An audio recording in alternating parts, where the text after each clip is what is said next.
intéressons-nous de plus près à ce mot de gloire qui est lié au caractère de Dieu.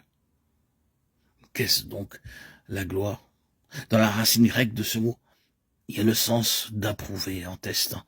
Il y a un passage qui nous aidera à mieux saisir cela et qui se trouve dans 1 Pierre 1,7. Si vous lisez cela dans l'original grec, vous trouveriez dans ce verset 3 mots qui ont le même préfixe do, indiquant qu'ils contiennent une idée commune, afin que l'épreuve, dokimion en grec, l'épreuve de votre foi, plus précieuse que l'or périssable, qui cependant est éprouvée, testée, dokeo, par le feu, et pour résultat la louange, la gloire et l'honneur, lorsque Jésus-Christ apparaîtra.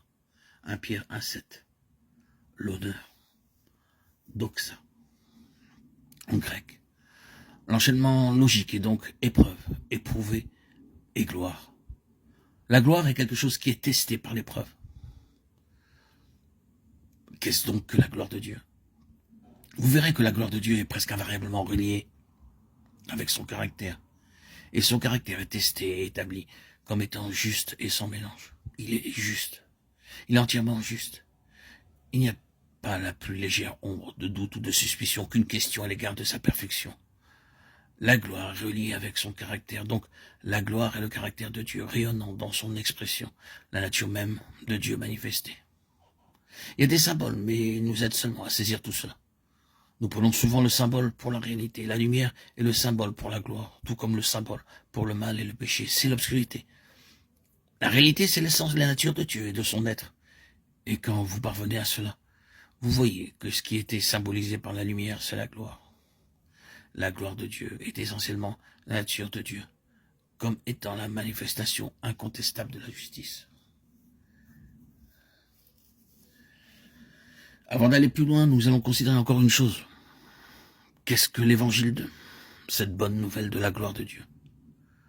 C'est que tout soit comme il est lui, car tout dans son univers sera une manifestation de lui-même et de sa nature. Nous sommes appelés à cette gloire éternelle. Permettons que cela domine ce que nous sommes en nous-mêmes et considérons ce qu'est notre appel. Voyons combien grand est cet évangile. Qu'est-ce que vous ressentez à l'égard de vous-même? Aucun espoir de parvenir à la gloire, c'est-à-dire aucun espoir de manifestation, de justice et de sainteté. Cependant, l'évangile qui est venu vers nous est une bonne nouvelle. Que de possibilités, quel espoir. Bien-aimés, nous sommes maintenant enfants de Dieu, et ce que nous serons n'a pas encore été manifesté. Mais nous savons que lorsqu'il paraîtra, nous serons semblables à lui, parce que nous le verrons tel qu'il est. 1 Jean 3,2. C'est la perspective de l'évangile de la gloire. Accrochons-nous fermement à cela.